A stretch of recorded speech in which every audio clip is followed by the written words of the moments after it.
Welcome, Gunrunner.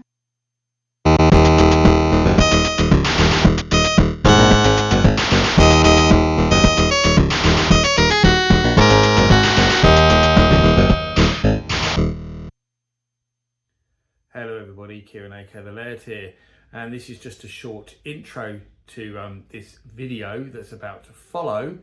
And there's a reason why I'm sitting down, I'm doing this intro, and that's because the video that follows is actually a re-upload of a video that I made many years ago now. I'm trying to think how old this video is. It's probably about 3 or 4 years old. I'm trying to think. But basically, I made this video as a follow-up to another video, which I no longer have. I'll talk about that in a moment. The original intro to that video makes no sense because I made it years ago. I talked about things that were going on then and the fact that it was a follow-up video and stuff like that. And that will confuse everybody if they see that original video intro. So because I'm away at the moment from the channel, as I've talked about, due to a death in the family, I wanted to still try and get some content up. So I was going through seeing what stuff I had to upload. I had some videos that I've made for when I'm going on holiday at Easter, which I'm using on the channel at the moment. But I also had some old videos that I discovered from the old channel that I hadn't re-uploaded to this one, so I thought I'd get those uploaded too. And this is one of them, which is me reviewing every single game released for the Atari Jaguar. So that's every commercial game. I think I've put most of the main prototypes in there, and I think I've shoved a few homebrews in there as well. But every commercial game certainly is in this video that's about to follow. I basically quickly review all of them. It was originally made as a follow-up to a video where I did the same with every Lynx game. Unfortunately, I don't have that video anymore because I had an external hard drive that failed, which was very annoying because it was after I lost loads of videos off my computer. I went to get the backups off the external HD to find out the external HD didn't work anymore. So therefore, I actually lost a big chunk of videos that I'd made for my old channel. And unfortunately, a large majority of them were Atari Lynx related videos, which is why, for example, there's been no Atari Lynx handheld review up on this channel, because that was one of the videos that I lost and I have to re-record it. I will get around to that at some point, but I keep buying new hardware and that keeps getting in the way of me going back to looking at the Lynx again. But there was lots of other stuff, like it was a Lynx accessories video, which was really, really good, and I must try and re-record that as well. So I was annoyed about losing that. But anyway, I digress. So basically, this Jaguar video is a follow-up to that. I don't have the Lynx video, but I'll talk about it in the intro, so here we go. So this is basically just me reviewing every single game for the Jaguar as quickly as possible. Obviously, it's still quite a long video because I'm reviewing every single game, but I hope you enjoy it anyway. I give a little opinion and a score and stuff, but I just wanted to re-record this intro so the following video makes a bit more sense. Thanks for watching, and I hand over to myself. Okay, so let's go. So start off with something special. This is my own version of Doom that is signed there by John Romero himself, who obviously worked on it. The Jaguar version of Doom is widely regarded to be one of the best out there. Really excellent port. A lot of people criticise the fact that it hasn't got music. I personally think that it's much better for it. I think it's got far more atmosphere for not having the music. You can hear the screams and the moans, and it's genuinely a great experience. And the Jaguar version is outstanding, and for me is a 9 out of 10. Next up, a third-party release in International Sensible Soccer. For me, this is pretty much the best version of Sensible Soccer out there, because it's the international version, so it includes the World Cup tournament, all the extra teams, but also the Jaguar version, a lot of people don't realise, has been tweaked quite a lot. They've made the AI a hell of a lot better from the original ST Amiga versions. They've also improved the goalkeepers, which were pretty pathetic in all the previous versions. There's star players in there that have extra abilities. You can edit, of course, but the only annoying thing is that really lets this down, not really, I suppose it lets it down a bit, is that you can't, for some reason, save teams that you've edited. I've no idea why it's not got EPROM support, because all other Jaguar games pretty much do, but it's still an incredibly good version of Sensible Soccer, so and Sensible Soccer is an all-time classic, so it's still a 9 out of 10. Had it been able to save, it would have been a 10. Okay, so Air Cars. Air Cars was a quite late release for the Jaguar. A lot of people dispute whether it's official or not, but it was released. But it was released as a cartridge only with an instruction manual for some strange reason. I had that version with the instruction manual. I think it's in here, in fact, just to prove I've got that original ICD version. There you go. But obviously, I didn't have a box. A few years ago, someone made some boxes and sold them separately, so I bought one. So I've now got a box copy of Air Cars. So it's a 3D game. A lot of people compare it to Cybermorph with polygons and everything. It's a bit rough around the edges, especially graphics. The graphics aren't the best. They're a bit messy in terms of 3D goes.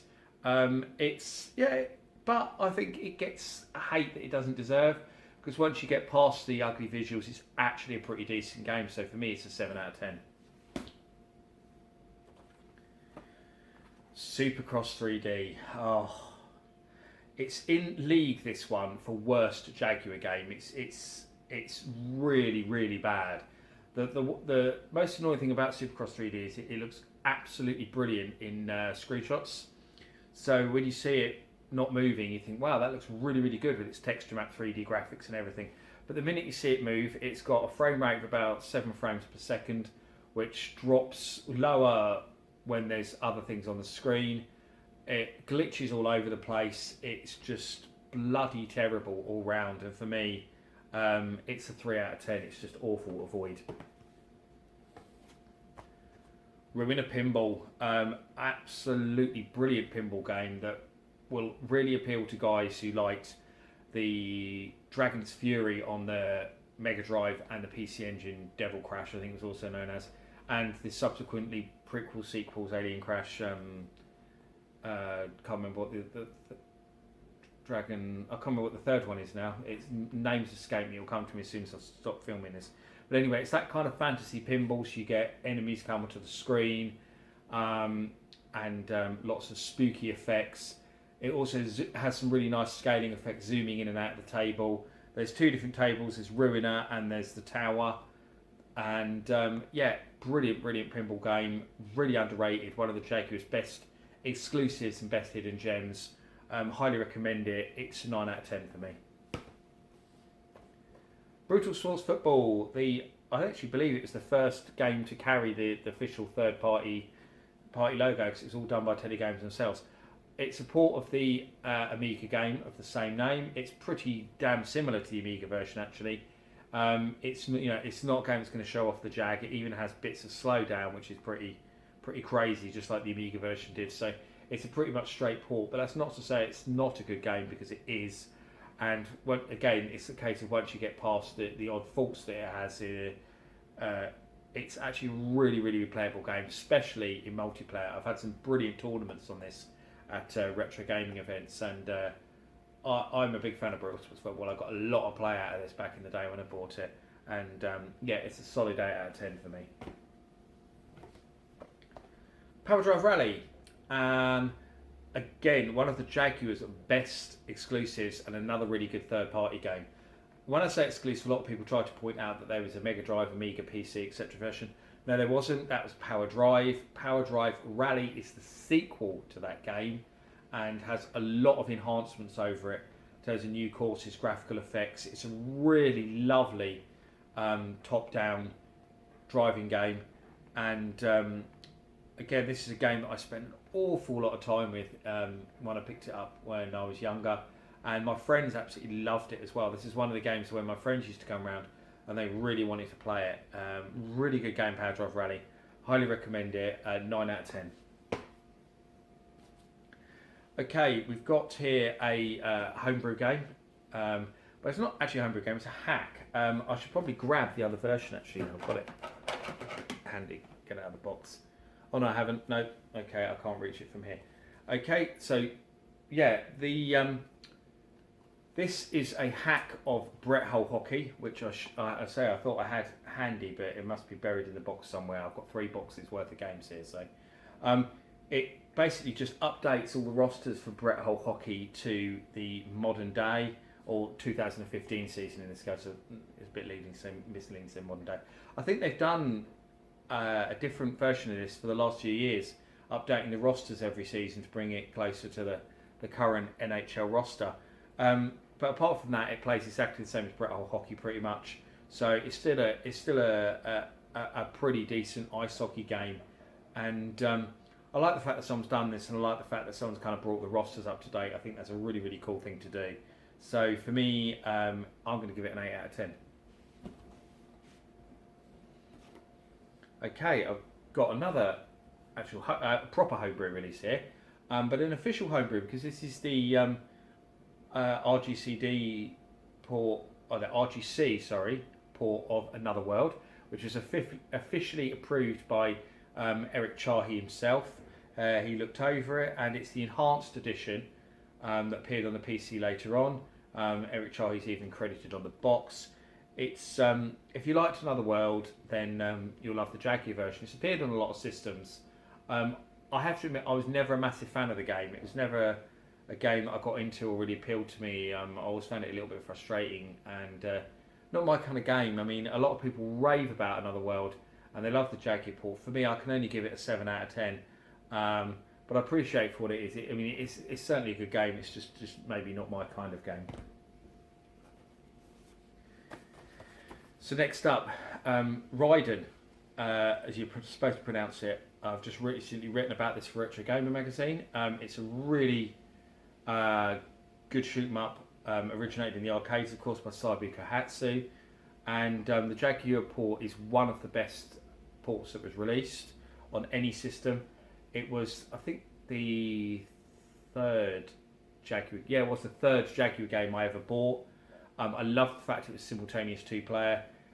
I've played the hell out of this on the Jaguar over the years, and it was one of the games that won me the Atari Age high school contest a few years back. So, love the Jaguar port of Raiden. Brilliant shoot 'em up, brilliant 2-player game, and yeah, it's aged well as well. I still think it's one of the best shoot 'em ups of its type. 9 out of 10. One of the aftermarket releases I talked about at the beginning of the video, in 05, it was originally meant to be an Atari release. It was picked up by Telegames, and their logo is only on the back of the box because they kind of had this co-deal with Atari and Telegames kind of publishing together.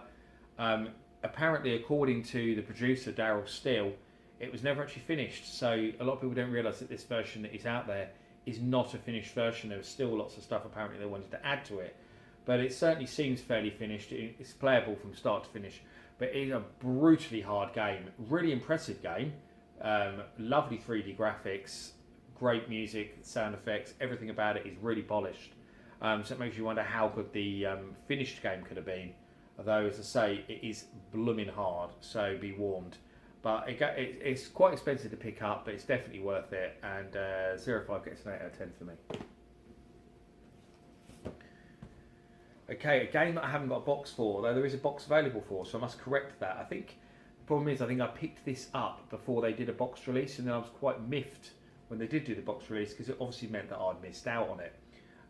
But at some point, I must correct that and upgrade my release to a boxed one, a proper boxed one. But released by Songbird, Phase Zero Demo, as it says on the cartridge, is a prototype of an incredibly impressive 3D shoot 'em up that doesn't use polygons. It uses a voxel engine, and it's because of that it's really fast, really smooth, and really makes you wonder what they could have done if they'd have used that engine for other games and played around with it a bit. Because the Jaguar seems really well suited to the engine. It works really well, and it's an absolutely crying shame that it's never finished. I think there's only 4 levels on the cartridge, and one of those isn't complete, if I remember rightly. But I so wish this had been finished because it could have been absolutely incredible. I mean, as it is, it's probably only a 7 out of 10, and that's mainly because of how impressive it is. But yeah, unfortunately, there's not as much game there as you would probably like. Next up, one of the Jaguar's most well-known games, another great third-party release from Ubisoft, and it's Rayman. It's the original version of Rayman, where it started off on the Jaguar. Originally, it was going to be a Jaguar exclusive, but unfortunately, Sony paid Ubisoft quite a lot of money to make sure that that didn't happen, because they could see that what a great game Rayman was going to be. The Jaguar version is the best one. It's better than the Saturn and PS1 versions, and the programmer of the game himself has said that the Jaguar version is the best, because apparently it has more colours on the screen, extra animation frames, it has some hidden stuff as well that's not in the other versions. So this is the definitive version for own. It goes for quite a bit of money now, unfortunately, so it's quite expensive to pick up. But if you have a Jaguar, then you should probably have Rayman. It's it's a 9 out of 10 platformer and really, really good. Okay, another prototype in Space War 2000. Again, I picked it up originally as a car only from BC Computer Vision, who released it, and then later on someone did a box for it, which I picked up. This is an update of obviously the original Space War, which was released by Atari on the 2600, and was an arcade game before that. And going back even further, it was one of the very, very first video games on the PDP mainframes. And the Jaguar version uses the Hover Strike engine, so it has a really, really good texture map 3D. It's a kind of space shoot 'em up in kind of Star Raider style. It's also got a split screen 2-player mode, but unfortunately this prototype is a bit buggy, crashes quite often. There's quite a lot that's not there, but I really wish they'd finished this, because I think it's brilliant. What's here is really, really good. And apparently they stopped it because of Battlesphere, and they thought that the games were too similar, but Battlesphere was coming on quite nicely and like it was going to be the better game. I don't agree. I think this would have been the better game. It certainly has more impressive visuals, and I really wish they'd finished Space War, because it could have been one of the Jaguar's best games in my opinion, had they done that. I'll give the prototype as it is a 7 out of 10, but again, it's a shame, real shame it didn't get finished. Theme Park, again, appeared on lots of other systems as well as the Jaguar, thanks to Ocean Software, who published the Jaguar version. And the Jaguar version is actually my favourite one, because it's, a lot of people don't realise, but it's actually got extra rides, attractions, shops, etc. that aren't on the other versions. So it's got more stuff on it than the PS1 and Saturn versions, despite the fact that they were on CD.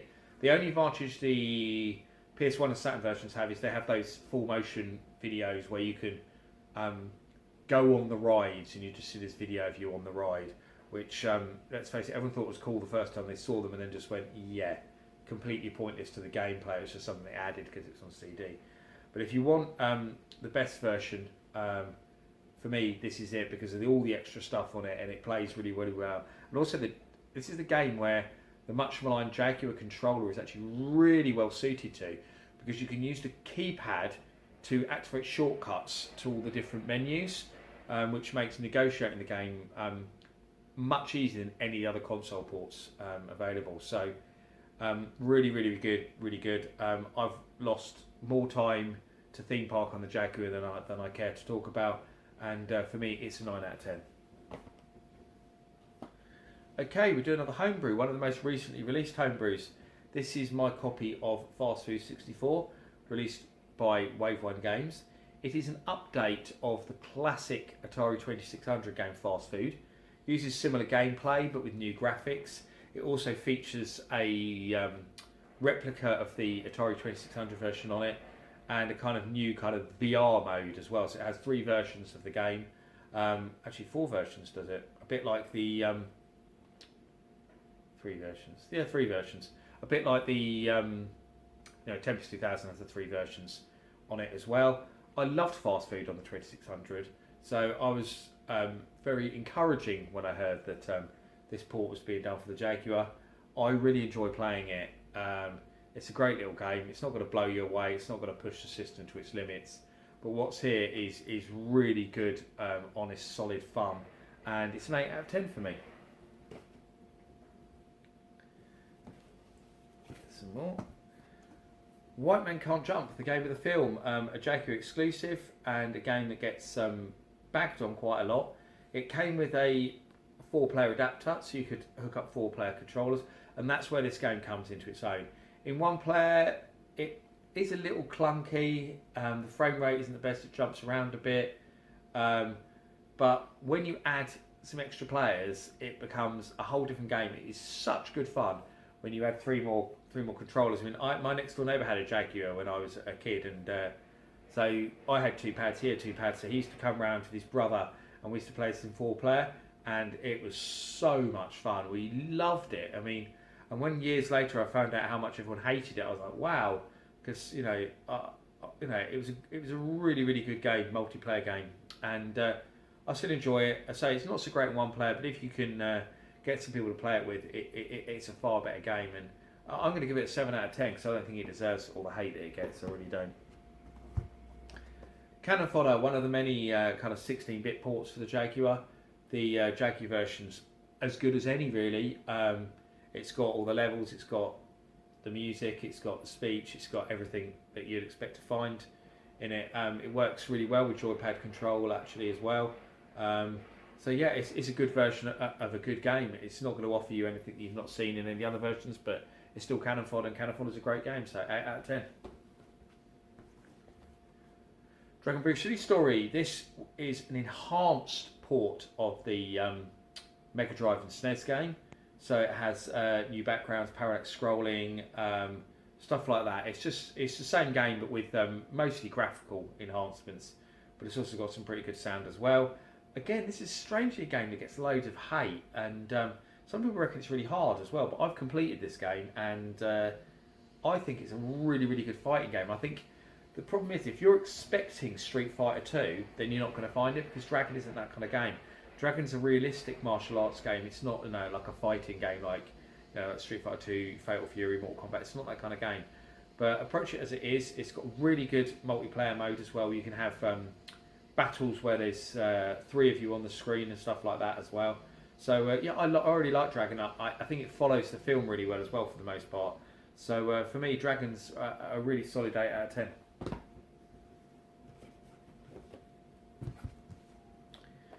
Atari Karts, obviously a shameless rip-off of Mario Kart for the Jag. One of the last games released by Atari for the system. Got really bad reviews. A lot of people laugh at it, but it's a pretty decent game actually. It stars Bentley Bear, who appeared in Crystal Castles. It's a shame they didn't put more characters that we know in the game as well. That would have been pretty cool. But yeah, I don't think it has some annoying things, like sometimes there's certain levels where you can get stuck too easily on the corners and lose your place, and the power-ups aren't very exciting. But I still feel that Atari Karts is better than many people say it is, and for me it's a 7 out of 10. It's a good game, nothing amazing but good. Defender 2000, Jeff Minter's update of obviously the classic Defender, the follow-up to Defender 2000, Tempest 2000 even, but not as good sadly. The problem is that while the Defender 2000 mode looks really, really good with lovely graphics, great soundtrack, everything like that, the sprites are too big, it's zoomed in too much, so you can't see enough of the screen, and because it moves so fast you'll just end up zooming along and dying a lot. The best thing to play on this is actually the Defender Plus mode, which is kind of the original game but with some minor enhancements, and it's worth buying just the Defender Plus mode, because that Defender Plus mode is just brilliant. It's just so good, and Defender will always be a good game. So I give it an 8 out of 10, but it could have been a lot better. It's disappointing in that regard. Okay, Fight for Life. That seems to have a Game Station sticker on it that says someone bought it for $4.99. Not sure I never took that off. The last game released by Atari for the Jaguar, so it's a pretty important one in that regard. I covered this in a video I did with Guru Larry, the story behind it and how this version that was released wasn't actually finished. So there is a second version which I've got somewhere in this box as well, which we'll look at, and it's a shame about that, because it's actually a pretty impressive game. It's obviously a clone of Virtua Fighter, but it has some really nice texture map graphics, really good soundtrack. It's a little clunky. You can clearly see that it needed further work to get it to where it needed to be. It's a shame that work didn't take place to finish it, but it's a 6 out of 10. It's not horrible. It's got potential. It's playable once you get the hang of it, but you realise from the moment you start playing it really that it wasn't finished, sadly. Zool 2, another port from the Amiga. It's a good version of Zool 2. There's nothing special about it. It's not going to blow you away, but it's one of my favourite Jaguar platform games. And if you like games like Sonic the Hedgehog, fast-moving platformers, then you'll love Zool 2. And it's hard to criticise it really because it is just such a playable game and a tremendous fun. So 8 out of 10 for me. Oops, just dropped the games. NBA Jam TE, so it's the tournament edition, and a lot of people regard this as the best version of NBA Jam, and I'll be inclined to agree, because they fiddled too much with the versions released for the Saturn and PS1 and made the characters bigger and stuff like that, and it didn't work quite as well. But this is literally an enhanced port, I suppose, of the Mega Drive version, but they've improved the graphics, improved the sound, the controls work really well. They just nailed it. It's a arcade perfect conversion really, and if you like NBA Jam, then you're going to love this. I mean, I think everyone knows NBA Jam by now, and it's a really solid game. Yeah, 8 out of 10 for me. What we've got here? Tales 2 like the Stargazer. It says on the back, finally a genuine RPG for the Jaguar. I suppose it's not an RPG in the truest sense. A lot of people think RPG, they think the kind of top-down JRPG kind of thing. This is more like a Dungeon Master style RPG, so that's what to expect. Has a really nice 3D engine on it, bags of gameplay experience in there, hours of play, and it does actually have a save feature on it as well, which is good. One of the, say, with the aftermarket releases for the Jaguar, it was originally going to be released by Atari. It did also appeal on the Atari Falcon. But yeah, if you like adventures and RPGs, then really you need to own Tales 2, because there isn't a lot of those kind of games on the Jaguar. And Tales 2 is an 8 out of 10 for me. Zoop, the puzzle game that Viacom thought was going to be the next Tetris, America's largest killer of time. I don't think so. They expected big things of this, and they expected it to go mad, and it never did, because it's fun. There's just this certain, I don't know, it's a certain little something missing that makes it a truly addictive game. I just think it lacks maybe the pick up and play of stuff like Tetris and Columns. It's still a good puzzler. It's still good fun. It's just not as amazingly addictive as you kind of hope it's going to be, I suppose. But it's a 7 out of 10. It's a decent puzzler, but it is on other systems, and the Jaguar version doesn't really improve things at all. Troy Aikman NFL Football by Williams. This also appeared on the Mega Drive and SNES, but the Jaguar version is enhanced over those a little bit, not a great deal. To be honest, the game's graphics are pretty horrible and messy, and they could have been a lot better. I believe Telegames did the port for Williams, but you do feel they could have done a much better job of this port. But that said, despite the messy graphics, the game actually does play really well and has some good sound. And I've got a lot of fun out of Troy Aikman over the years. I don't like American football at all, but I like American football games, and Troy Aikman is really playable, really good fun. There isn't anything else, really to give it competition on the Jaguar, because there's only arena football which wasn't finished. So that's the only one to mention, really. And it's a 7 out of 10. I've just thought arena football. I don't actually know that I've got that here. I think I might have forgotten to bring that. Maybe I can pause it and go and grab it. Protector. There's two versions of Protector. So this is the original version that Songbird released. It was a prototype that Carl Ford had at Songbird, picked up and released. Finished and released. So this is the first version that he got out there, and then he tweaked this and released another version called Protector SE. So the original version, it's a really good Defender style game, lovely graphics, great soundtrack, lots of good things about it. The only thing is, this original version of Protector is really hard, and that was the main thing that they fixed for Protector SE. they tweaked it up with the level structure and stuff like that to make it more playable. This is still good.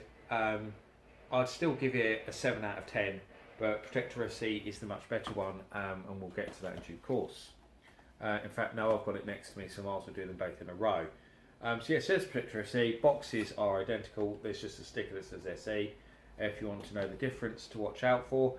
But yeah, this just basically tweaks the original Protector to make it far better and far playable. There is really no reason at all to own the original Protector. There's every reason to own Protector SE. It's one of my favourite Jaguar games, one of the best defended style games I've played. It's a 2D shoot 'em up, it doesn't push the system, it's not going to blow anyone away, but my god is there a great game in there. So for me, Protector SE is a 9 out of 10.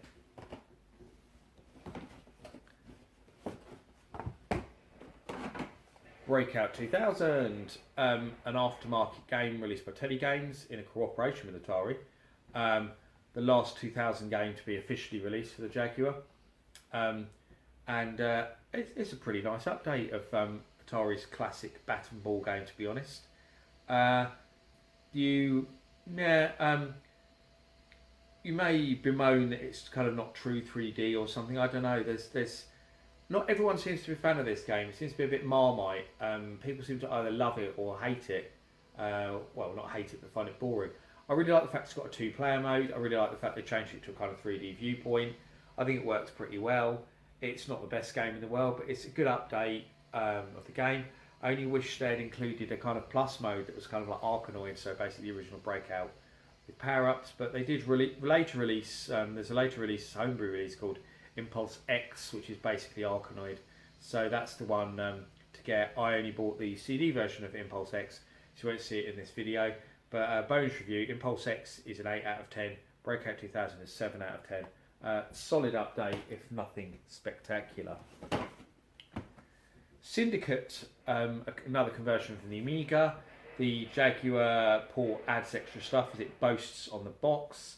It's mainly to do with being able to zoom in and out of the action, I think, and some extra things like keypad controls and stuff. Syndicate has never really clicked with me. It's a game that I thought I would absolutely love, and despite giving lots of time to it, it just never kind of gelled with me. I never loved it like I probably should have done, and that's a shame. I mean, I can't give it more than a 6 out of 10 because I just think it gets quite boring and quite fiddly. I know it has its fans, but I'm not one of them. Fever Pitch Soccer, a kind of unrealistic football game for the Jaguar. It uses the FIFA style isometric viewpoint, but it has star players who basically have unique features that actually basically allow them to cheat, like players who dive to win free kicks and penalties and stuff like that. The Jaguar version has been enhanced a little bit over the 16-bit ones. So there are a few minor improvements, nothing major. It's not the best football game in the world. It's quite shallow. It is pretty good fun, especially against a second player, so it's hard to be too critical of it, and it's a 7 out of 10 for me. Val d'Isere Skiing and Snowboarding. I must upgrade my copy because I've got a horrible sticker across the box. I could probably get it off my jib. Anyway, Val d'Isere Skiing and Snowboarding.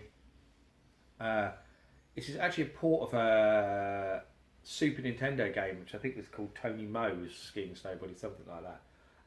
But it has got enhancements over the SNES version, so it has got quite a lot of upgrades, including like proper scaling effects and a lot more colours and stuff like that. It has skiing and snowboarding on it, as you can probably imagine. Loads of courses, loads of content, really good 3D effects, really fast, good fun. It's quite difficult, but yeah, it's a good game. It's nothing special, but it is a good solid game, and 7 out of 10 for me. Double Dragon The Shadow Falls. For me, this is the worst commercially released Jaguar game because I think it's a bit of a disgrace. Because they clearly just couldn't be bothered anymore and just got it out. Trade West, or should we say Williams, who, same company at the time, Williams Entertainment, because it's actually managed to be worse than the 16-bit versions. Because although they upgraded the graphics a little bit, not majorly, Some of the music is atrocious and is totally out of tune. Some of the other tunes sound good, so it's a bit weird. The gameplay is completely broken because in one player mode, all the other players do is block constantly. So it just takes you ages to beat them. That's all they do, just stand there and block. So it's completely broken AI, and it's also missing characters that are in the 16-bit versions. And funnily enough, there's a prototype of this out there, which shows the Jaguar version on the character select screen with the extra characters, so you can't select them. So it's pretty clear that they just went sod it, cut that bit of the character select out and released it because they just couldn't be bothered anymore, and they knew that the Jaguar was failing. But cynical, horrible game. It's nothing like the great Double Dragon scrolling beat 'em ups. It's a crap Street Fighter 2 wannabe, and I just have to give it a 2 out of 10 because it's just absolute trash. It's awful, not worth owning at all. Especially since it goes for quite a high price as well. I think just because it's Double Dragon, but there we go. Worms, an aftermarket release for the Jaguar. It was meant to be released by Ocean Software, but when they pulled out of publishing Jaguar games, Telegames picked it up and released it later on. It's probably the best version of Worms I've played of the original game. I never owned the Jaguar version when I was a kid, but I did own the Saturn version, and one of my friends had the PlayStation 1 version. And both the PS1 and Saturn versions have some annoying bugs, where sometimes the worms get stuck, sometimes the graphics glitch up, sometimes it crashes. There's some really weird little bugs in the PS1 and Saturn versions, and there's a bug with jump as well, where sometimes you jump and the worm appears on a different part of the screen. The Jaguar version has none of that. It has more colours on the screen as well than the PS1 and Saturn versions. It's a really accomplished version of Worms. It's one of my favourite Jaguar games. It's one of the games I still play to this day when I turn on the Jaguar. In multiplayer, it's absolutely unbeatable. I can't think of a better multiplayer game than Worms. It's so good, and it's a 10 out of 10 game for me. It's a high price you're going to pay for it, but if you own a Jaguar, you need to own Worms because it's so good, so good. Not a game that's going to push the system in any regard, but my God, is it good. So I won't put that in. That's a CD game, but it's in a box. So Checkered Flag. Oh, another Jaguar game that gets a lot of hate. It was programmed by Rebellion, who also obviously did Alien vs Predator, which is widely regarded as one of the Jaguar's best games. People expected so much of this game because it was being previewed for ages. It kept getting delayed and delayed and delayed. They changed the name a couple of times. It was going to be Checkered Flag 2, then it was going to be Red Line Racing, then it was simply Checkered Flag. When they eventually released it, everyone was annoyed because the controls are unbelievably sensitive, which makes it quite hard to play. Once you get the hang of the controls, it's actually a pretty good game there with some nice graphics and some good music, and there's loads of tracks to play and stuff. But the controls are bloody annoying when you first start playing it, and I loved it when I was a kid. I have to say, I got the hang of the controls and I loved it to bits, and I played the hell out of it. But these days, a lot of people, go on about how terrible it is. I don't think it's as bad as everyone says it is. Once you get the hang of the controls, there's a pretty good game in there. For me, I'm going to give it a 6 out of 10 for that reason. What we got next? Frogs 64, the first game released by Wave 1 Games, a update, as you can probably imagine, of Frogger. It features the original it's actually a copy of the 2600 version of Frogger in there, and then there's the new Frogs 64 update, which is basically the same game, but with all new graphics and sound. If you liked Frogger, you'll like Frog 64. It's a really nice update. It's a lot of fun. It's probably not the deepest game for the system. Once you've finished it, you might not come back to it that often, but it's still a really good, solid version of Frogger, and I had a lot of fun with it. So yeah, it's a 7 out of 10 for me. Good game. Okay, a fairly recent homebrew. This one's in a box protector for some reason. I'm not sure why. I got given some box protectors for free to review a while back. I'm not sure why I put this specific game in one, but there we go.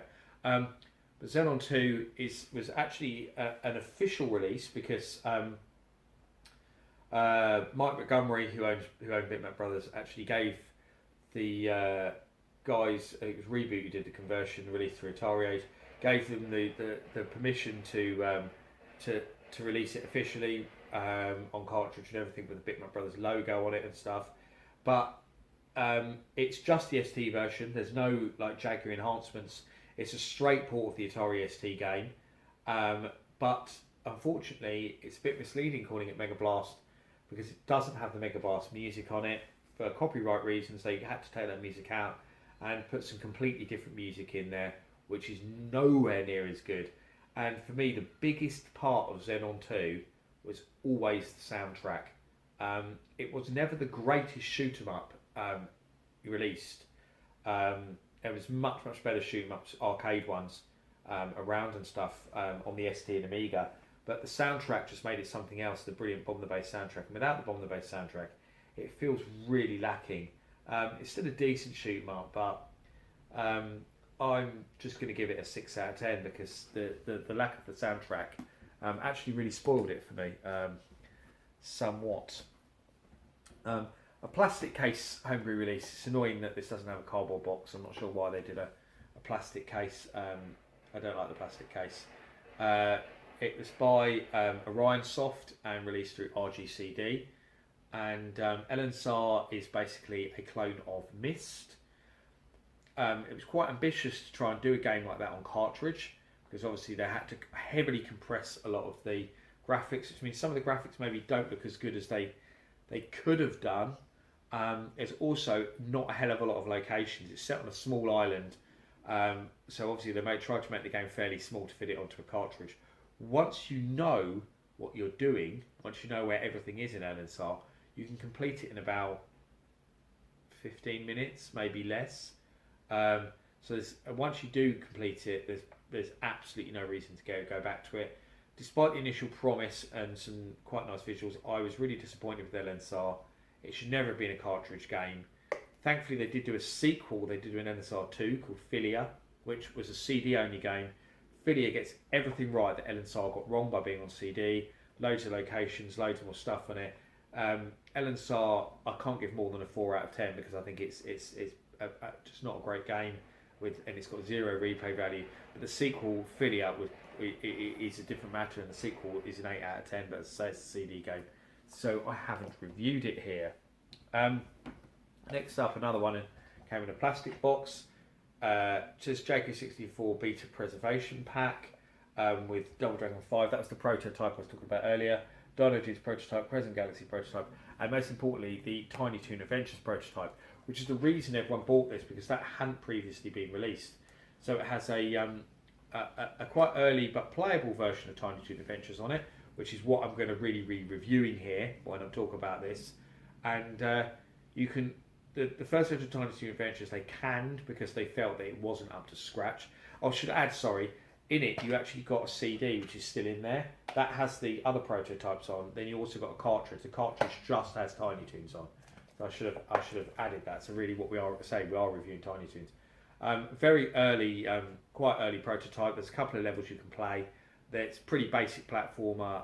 It's a pretty bad platformer, and you can see why Atari thought it wasn't up to scratch and canned it because the early version that's here is really generic and pretty horrible, in fact. And I can't give it more than a 3 out of 10, even though it's only a prototype and it's harsh to review such an early prototype. You can already see that it was not going to be a very good game. If you play the Jag version of Bubsy, quite similar, but probably not quite as good, to be honest with you. Right, let's grab the second box of games. Third box even. Right, okay, so next up, Attack of the Mutant Penguins.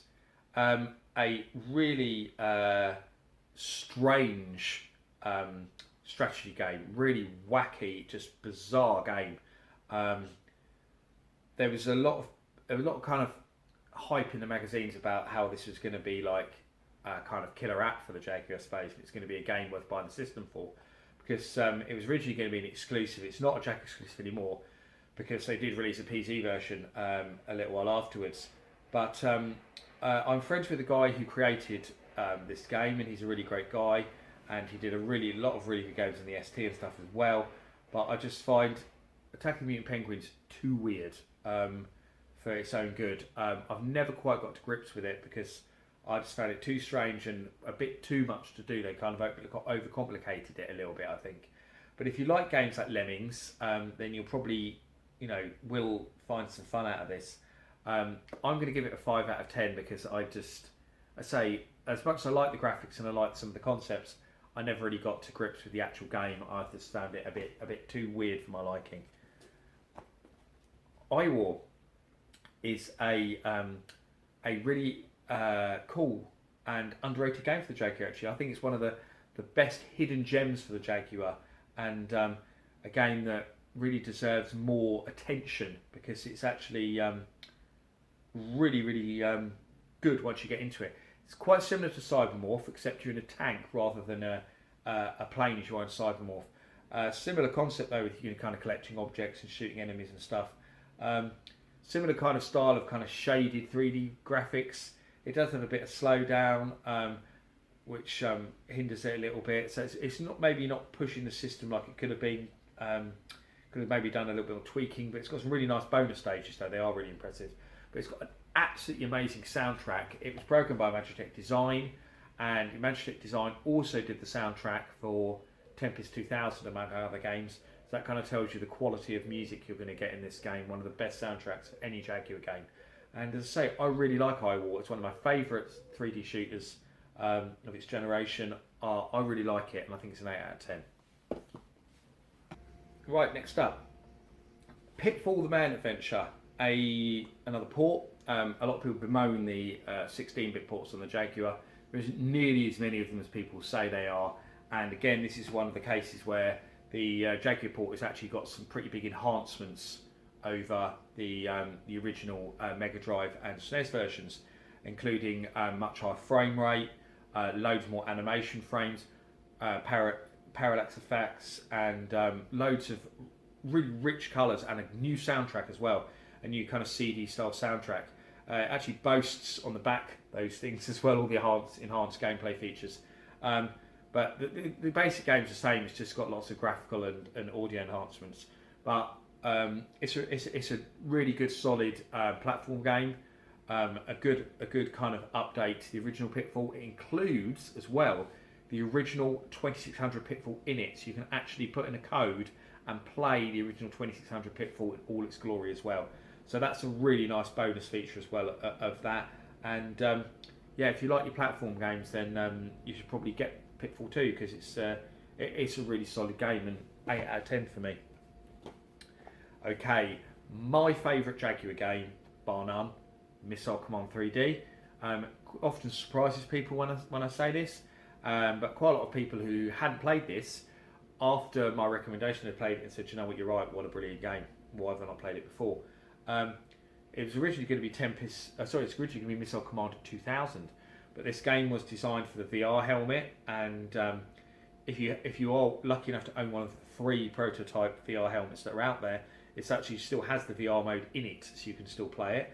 But even without the virtual reality headset, I don't know if it's actually got the virtuality logo on the back as well. So, but even without the unreleased VR headset, the 3D effect in this game is stunning. There's 3 modes: there's the original Missile Command Plus, and Missile Command VR. Missile Command VR is the one to play, and I do enjoy playing the original arcade game as well. Especially it's got a really cool feature where you can play it on a Lynx, which looks really cool. Really nice little feature they added. But Missile Command VR mode is outstanding. Has some of the best 3D graphics on the Jaguar. Amazing soundtrack. It's Pro Controller enhanced as well. So if you've got the Pro Controller, there's kind of extra controls that make playing the game easier. But if you own a Jaguar, you need to own Missile Command 3D because it's one of the best Jaguar exclusives. Well, for me, it's the best Jaguar exclusive because in my mind, it's the best Jaguar game.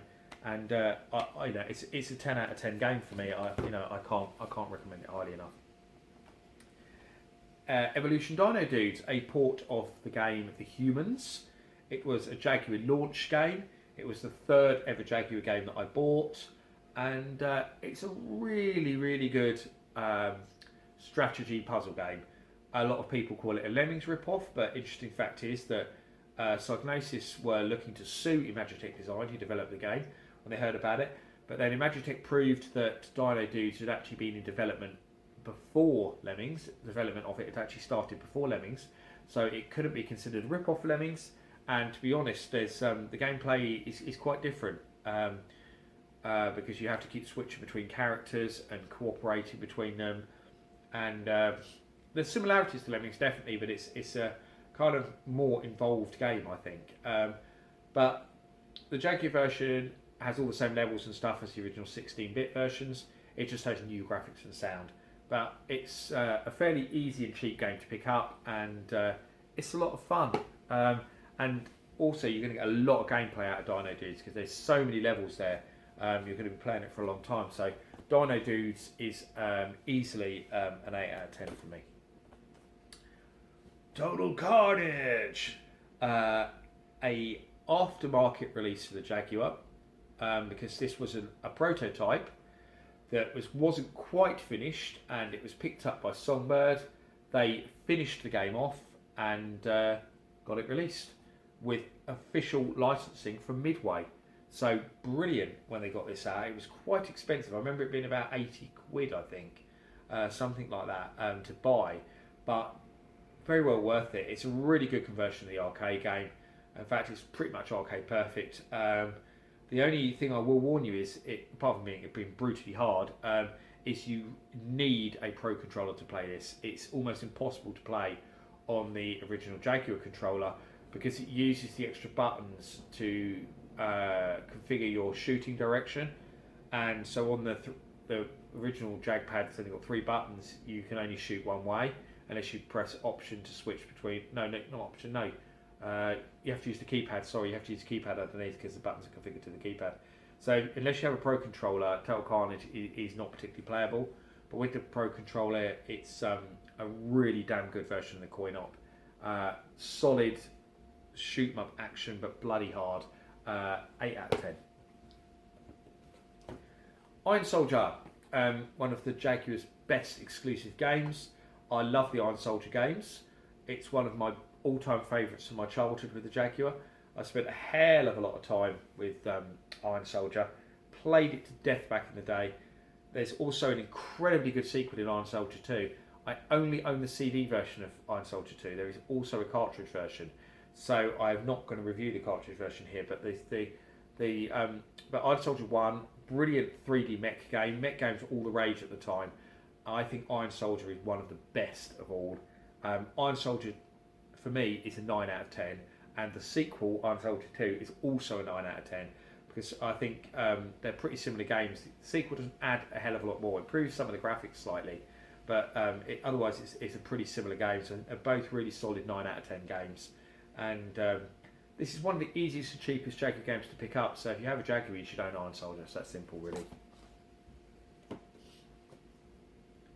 Hover Strike. For me, one of the Jaguar's many 3D shoot 'em ups, but for me, this has the best graphics of any Jaguar game, cartridge game that's released.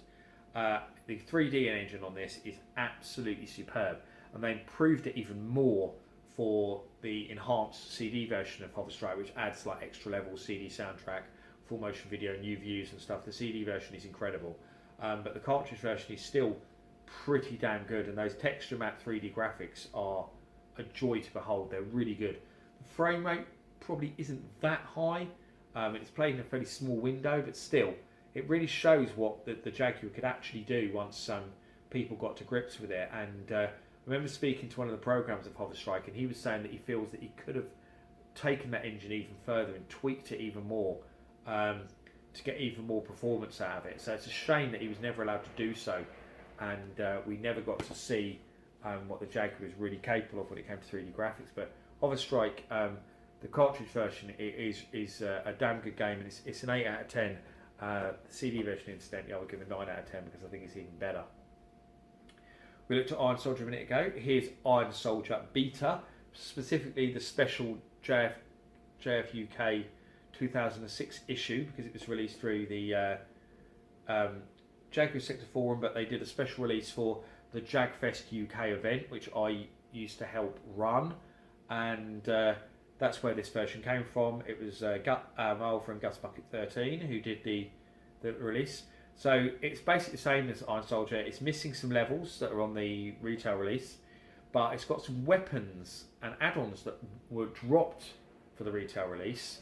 It also features some different music, if I remember rightly, and this has level select in it, and I think it has infinite ammo as well. So there is some changes. So if you're a massive Iron Soldier fan, then it's worth getting this to see the differences. But otherwise, it's probably not, because this is really hard to pick up now, really rare, and it doesn't kind of offer anything over the retail release, I don't feel, but still cool to see nonetheless. So 8 out of 10. What we got? Ultra Vortec, the Jaguar's best fighting game by far. Ultra Vortec is a great fighting game. One of the Jaguar's best exclusives. It's a Mortal Kombat clone, but a really good one. It has lots of death moves. It has special stages. It has some really hilarious secrets in it. Really good character roster. It's just really polished all the way around. Beyond Games did just such a wonderful job with this, and it's still one of my favourite Jaguar games. I absolutely love Ultra Vortec. Kick-ass soundtrack, really good graphics. It's always a favourite when I've done tournaments on this at gaming events. Everyone seems to love Ultra Vortec, and it's a Jaguar must-have, and 9 out of 10 for me. Flip Out, a really strange puzzle game. Not a Jaguar exclusive, as many people think, because it was also released for the PC. But Flip Out is a puzzle game kind of with a kind of 3D viewpoint. You have to flip over tiles to get them to match. It's quite strange, quite weird, and to be honest, I don't like it and never have done. I found it far too frustrating, far too fiddly, and just not. It's not particularly approachable. You know, when you first play it, for ages you just think, what the hell's going on, and it just annoys the hell out of you because you think you figured it out and you haven't. And I've never got on with Flip Out. I've never liked it. It has its fans, but I'm not one of them. And for me, I'd give Flip Out a 4 out of 10. One of those Jaguar games that everyone talks about, Alien vs Predator. What could you say about Alien vs Predator? I think everyone knows. Jag exclusive, because the later versions weren't the same that were on the PC. It's still a fabulous game. You can see why everybody raved about this back in the day, because I can remember when I first played it and I was blown away by Alien vs Predator. To me, it was the best game I'd ever seen. I'd never seen anything like it. The quality of the graphics and sound, and the genuine scare factor of this game. You know, playing it in the evening with no one around, especially playing with headphones on in stereo, and when you heard the Predator for the first time, my God, it really creeped you out. It's just incredible. A truly scary game and a great experience. And also, I've said this many times, it's not an FPS. Stop saying Alien vs Predator is an FPS. Stop saying it's a Doom clone. It's not. It's a survival horror, because if you play as the alien, you cannot even shoot. So how can it be an FPS if you can't shoot? It involves a lot more strategic elements, especially when you're playing as the alien, and it's more about surviving than killing. So I would say it's survival horror, but there we go. I'm sure people are going to argue with me, as they always do. Hyperforce, a really nice kind of run and gun style game. It was an aftermarket release. It was a prototype that was programmed by a German company called Visual Impact, picked up by Songbird because it was pretty much complete, and released. It features absolutely enormous sprites, which look pretty cool, even if the graphics aren't that amazing. Apart from that, has a really nice soundtrack. There's loads of gameplay in here. Hyperforce isn't terribly original. It isn't going to blow you away, but it's a really good, solid game. And for me, it's a 7 out of 10. Fight for Life Beta, and the only way you can tell this is the beta, because the box is the same, is that sticker on the side that says beta. And this is the version I talked about, the more complete version that was released through the Jaguar Sector 2 forum. These beta are almost impossible to find. and I haven't got the cartridge to hand. I've actually shown it in another video though, so you can, if you look at my rare games video, you can see the cartridge. But this is actually a one of a kind Jagfest UK edition. It doesn't say anywhere on the box, it only does on the cartridge. But I had a special one of a kind Jagfest UK edition that I won in a Worms tournament at Jagfest in 2004, I think. But anyway, the beta improves the frame rate, it's faster, the controls are better, the gameplay is tweaked, it's just the all-round better game. Apparently it still wasn't 100% complete version, but it's more complete than the version that Atari released, and a much, much better game. And if you can find it, it's worth picking up. It's still not perfect, it's still no Virtua Fighter, but it's a much, much better game than the cartridge, the retail release, and it's a 7 out of 10 for me. Bubsy in Fractured Fairy Tales, the Jaguar's exclusive Bubsy game, because they never released this version of Bubsy on any others in the series. It's the third game, and it's quite crap, really. I think it's the best way I can describe it. It's just so frustrating. There are so many unfair deaths. You sometimes don't see enemies coming. The collision detection is really suspect. I am usually a fan of stuff that Imagitech Design do, but Bubsy on the Jaguar is horrible, horrible game. My brother loved it when we were kids, but my God, is it it's just horrible. I never liked it back then, I should add. One of the Jaguar's worst games, and a pretty horrid platformer. The only reason to own it maybe is if you like Bubsy, but I don't know who does, but I guess some people do, because they actually brought Bubsy back recently and made a new Bubsy game on PS4 and Xbox One. So there we go. It's a 3 out of 10. Horrible game. Pinball Fantasies, a conversion of the Amiga game of the same name. It's pretty identical. In fact, it's just the same as the Amiga, the AGA version, the CD32 and A12000 version. Produced by my friends at 21st Century Entertainment. Shout out to Stuart Gilray, who is behind the Jaguar version. Good friend of mine, and it's a really good pinball game. What can you say about Pinball Fantasy? I think everyone knows that it's still kind of regarded as one of the kind of best pinball games of that generation. 4 tables, all of them good, lots of fun. It's an 8 out of 10. It's a good pinball game. What have we got here? Skyhammer, the last Jaguar game done. Well, the last Jaguar game released by Rebellion. It was meant to be one of the last Jaguar games released, and it was actually even reviewed by magazines. And then Atari never released it. For some unknown reason, they decided to make Fight for Life the last release, and it wasn't picked up until years later. It's strange that this wasn't one of the games that Telegames picked up and released, since it was complete. As I say, it was reviewed by magazines. But Songbird picked it up from Rebellion and co-published it, which is why it's got the Rebellion logo as well. And one of the best 3D games you will see on the Jaguar. They took the Alien vs Predator engine, enhanced it so you can look up and down, moves around. It's very similar to the PC game Descent, a kind of dark, dystopian, Blade Runner-esque 3D shoot 'em up. Really impressive game, great music, loads of gameplay in there. I'm a big fan of Skyhammer. The only thing maybe is it's probably a bit hard. Bit hard for saying good. And it does crash occasionally for no reason. I'm guessing that's because it was a prototype, and they probably maybe hadn't quite bug fixed it. But apart from that, it's pretty much complete. But yeah, Skyhammer is. I'm going to give it an 8. I was tempted to go 9, but I'm going to give it a Skyhammer an 8 out of 10.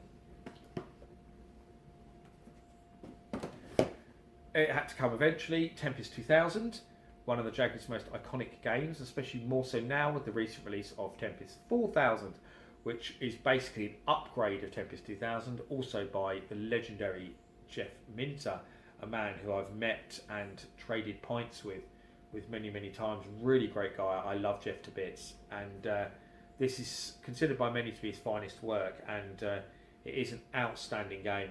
There's no arguing that Tempest 2000 is a fantastic game. It really, really is good. And yeah, it's one of the best games on the Jaguar. There's no doubt about it. It's a 10 out of 10. I can't give it anything less. Although it was ported to other systems, it's ported to the PC, it's ported to the Saturn, and there's Tempest X3 or something, is it called? Tempest X for the PS1, but it's not the same game. And as Jeff Mintz said, the conversions are missing little features that are in the Jaguar game that make it not as good. So the Jaguar version is still the definitive version to own. Of course, you can also get a rotary controller, which are still produced by my friend Nick Pershing. So go in the Jaguar Sector 3 group, you can order them directly from him on Facebook. And with the rotary controllers, it's even more authentic. And 22,000, what can you say? Amazing. Still one of the Jag's best games. Flashback, another 16-bit port by US Gold for the Jaguar. Not much difference really to the Amiga version, Mega Drive version. Slightly enhanced graphics, slightly enhanced intro. It's pretty much the same game really. I'm not a massive Flashback fan. It's an okay game. Never thought it was as great as a lot of people say it is. If you love Flashback, then you love the Jaguar version, but there's no reason to own it over any of the other versions. There's nothing special there about it, but it's a 7 out of 10. Super Burnout, one of my favourite Jaguar games, probably top 5. A game that always makes me laugh because this game was absolutely slammed by the press when it was released back in the day, because they said a 2D racing game was old hat. All they wanted was Daytona and Ridge Racer, and so they got slammed. But modern day, it's widely regarded as one of the Jaguar's best games. It's funny how outlooks change. It was reviewed badly just because of its being 2D and not because it was a bad game, because it's quite the opposite. It's basically super hang-on crack. It's incredibly fast, constant 60 frames per second, so amazingly smooth. Amazing effects where it changes from night to day gradually, and one of the best soundtracks of any Jaguar game. Is outstanding. It's really a shame that we never saw more games by Virtual Experience. They were working on more for the Jaguar, because Super Burnout is so damn good. I'm going to give it a 9 out of 10. It's not far off being a 10 though. I mean, it really is damn good. And it also has a split screen 2-player mode as well, it's a bonus. Soccer Kid, prototype that was picked up and released by Songbird. It was originally going to be released by Ocean, but the game was programmed by Chrysalis. Soccer Kid was a platform game where you kick a ball around. At the same time, it was really weird. You had Soccer Kid and you had Marco's Magic Football, which were different games but really similar. But Soccer Kid is a fairly solid platformer. It's not going to blow you away. Doesn't do anything special. The Jaguar version isn't really any upgrade over the Amiga version at all, but it's still a solid platformer. If you like platformers, then you like Soccer Kid. It's a 7 out of 10 for me. Wolfenstein 3D, a game that supposedly John Carmack did in a week or something like that because he wanted to. He was already been contracted to do Doom, I believe, but he just thought sod it and ported Wolfenstein 3D over as well. And Atari was so impressed they published it. This is an enhanced over the PC original, so we've now got enhanced graphics, lovely digitised sound. There's some extra little secrets in there as well, apparently. There's actually really good on YouTube somewhere commentary of John Carmack where he talks about this version and how much he loved making it. Really good version of Wolfenstein 3D. Wolfenstein 3D will always be one of the best and most historic FPS games, and the fact that the Wolfenstein series is still going to this day shows how beloved it is, by people. And Wolfenstein 3D for the Jaguar is the best version of Wolfenstein 3D out there, probably. Some people argue the 3DO version is better. Don't know. I really like the Jag version, and it's an 8 out of 10. And the only reason probably give it out of 10 is because Doom exists, and Doom kind of does the same thing, but even better.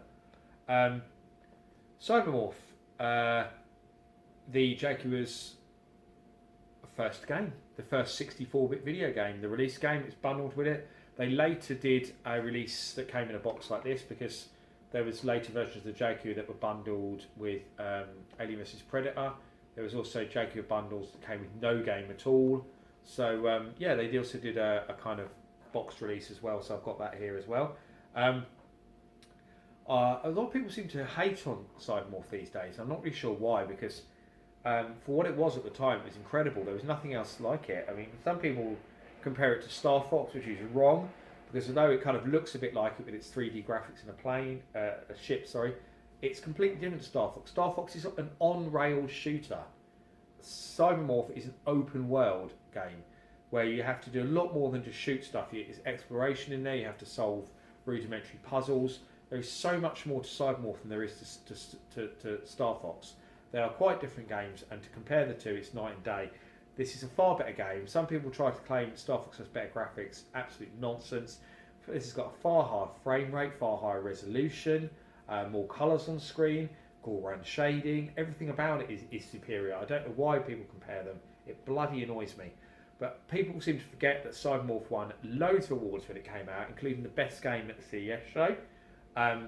It got really good reviews across the board as well. Everyone was impressed with it and saw it as a sign of things to come. And it's not aged the greatest. The frame rate isn't the best. The sequel Battlemorph, which is only a CD game, does everything that this does better. It's basically everything that Cybermorph kind of could have been. The programmer's attention to detail learned a lot from Cybermorph and did the game again really as Battlemorph. And Battlemorph, I think, is a stunning game. It's one of the best games across the Jaguar, full stop, and worth owning the CD add-on for it on its own. It really is that good.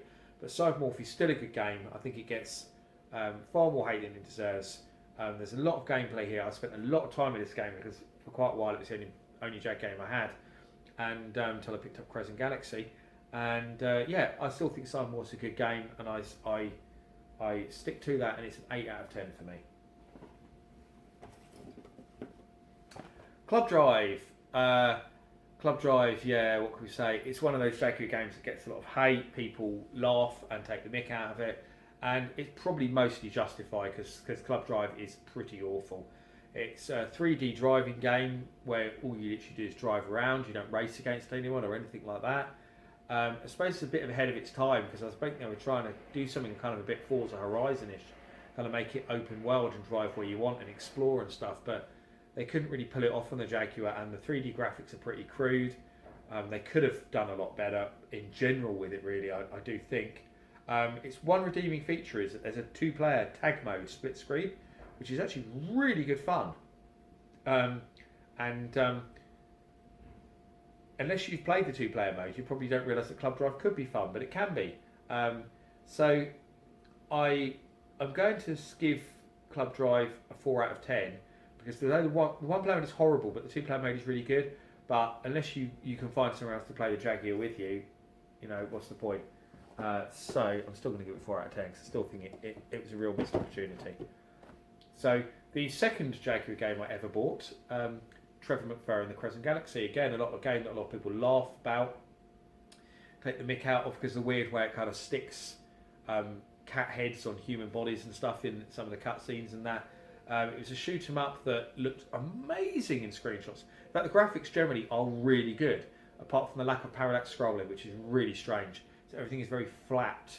But the pre-render visuals do look stunning. Some of the bosses look amazing. But unfortunately, the gameplay just doesn't hold up. It's just basically a graphics demo. There's also no music, which really lets it down. It's certainly playable, and the graphics are still amazing, but Cars and Galaxy could have been so much better. It really could have been. And it wasn't the shoot 'em up that everyone hoped it was going to be. I quite liked it when I was younger, but it's not aged well. And compared to similar kind of shoot 'em ups to that ilk that were around at the time, the gameplay just doesn't compare, even if the graphics do look stunning. So Cars and Galaxy, 5 out of 10. Last of all here, I have, just checking there's not any more that have fallen on the floor or anything, I have Kasumi Ninja, which featured on the Games Master Gore special. And Kasumi Ninja, it's got a bit of a cult status because it's not a particularly great game, but the violence in it is pretty extreme. It's the Jaguar's first kind of Mortal Kombat clone. It even came with a headband that you could put on and wear while you played it. But the reason why this game is not just a Games Master Gore special, but it's got a cult status, is this character just down here, Angus McGregor, a Scotsman who headbutts people's heads off. He nuts them so hard their heads fly off, and then he goes, okay, which is just absolutely hilarious. Angus McGregor also lifts up his kilt and shoots fireballs out of his crotch. He's hilarious. He's one of the best characters to be in any video game, bar none. And there's even, so we used to be, I don't know if it's still online, but there used to be a website dedicated to how great Angus McGregor was, which was really funny reading. And yeah, Kasumi Ninja is just absolutely great. It really is. And that pretty much sums it up. I just realised that somewhere I have Arena Football.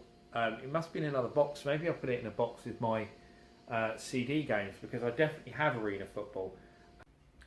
Sorry for the rather quick jump cut there, and the fact I'm suddenly wearing a different t-shirt. But I finished the video and then quickly realised that I had left 3 games in the box, but I had to go out, and I'm actually filming this the next day. So annoyingly, I had 3 games left, one of which I had actually already mentioned in Arena Football. But I've got a couple more as well. And strangely, these are all loose cartridges. I know I've got the boxes for at least 2 of them, but I'm not sure where they are. So here's Arena Football. This is was originally sold exclusively through Jaguar Sector 2, as you can see from the little label on there. I have number 17. I'm not sure why the cartridge label is a bit damaged in the corner. I think I tried to peel it off to see what was underneath. There's a cannon fodder label underneath, so they obviously ripped a load of cannon fodders apart to make this. The label's quite poorly printed anyway, actually, to be honest. But I'm damn sure I have a box for Arena Football, so I'm not sure why I can't find it. I'll have to keep looking for it.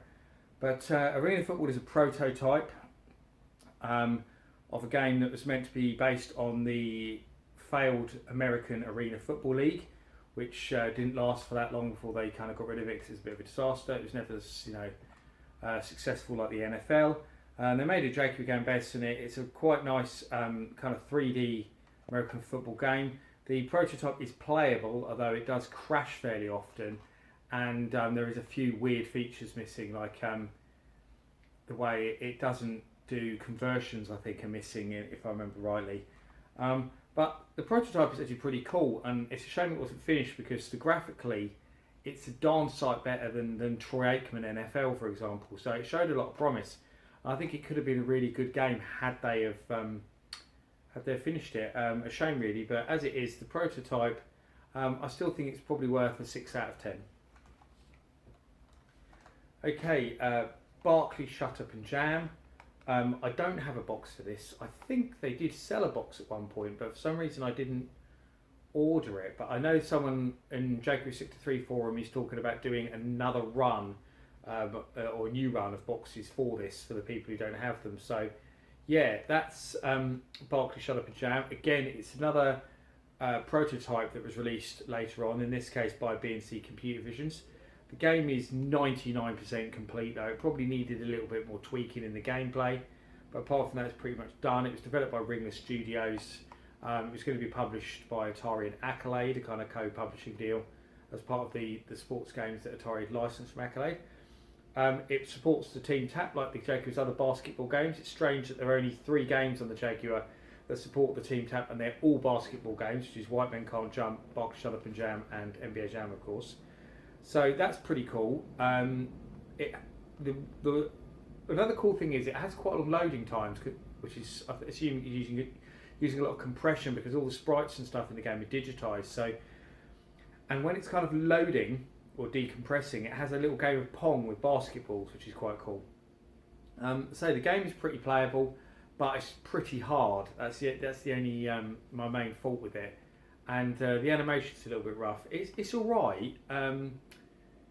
It's decent. It's playable enough. It's better when you add, say when you add some extra players.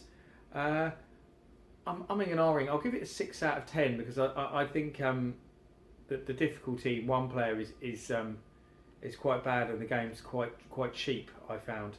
So it wins points for the multiplayer mode. So there we go. And the last of these 3 loose cartridges is Brett Hull's NHL Hockey. Again, like Barclay Shut Up and Jam, this was sold through B&C Computer Visions. It's 100% complete as far as I'm aware. It has digitised speech and commentary from Al Michaels. It's got a great kind of 3D engine that rotates around the rink. All in all, it's a really nice game. I already mentioned the JHL update earlier in this video, which I really like as well. But I don't know why I can't find my box of this, because I definitely have a box of Breakout Hockey, but I really don't know where it's gone. Again, it was a box that was made after the game. Originally, you could only buy the game loose from Cartridge, and then somebody made some boxes for it. But yeah, it's a really good hockey game. It's a damn shame they didn't actually release it, because it was complete. And interestingly, there's a CD version of this too, which has a few differences, including some really cool digitized full motion video, clips when you score and stuff. But anyway, the cartridge version is a solid 8 out of 10. And I'll go into the review wrap up now. Sorry for the jump. And that's it. That's all the Jaguar cartridge games reviewed. I hope you enjoyed my my quick reviews of Jaguar cartridge games. Sorry it's been a long video, but I hope you think it's worth it. I hope it's given you inspiration to check out some of these games in more detail by looking at the playthroughs and stuff. And if you're new to collecting the Jaguar, I hope I've helped you in forming your collection. And I thank you very much for watching, and I'll see you all again very soon. Bye bye.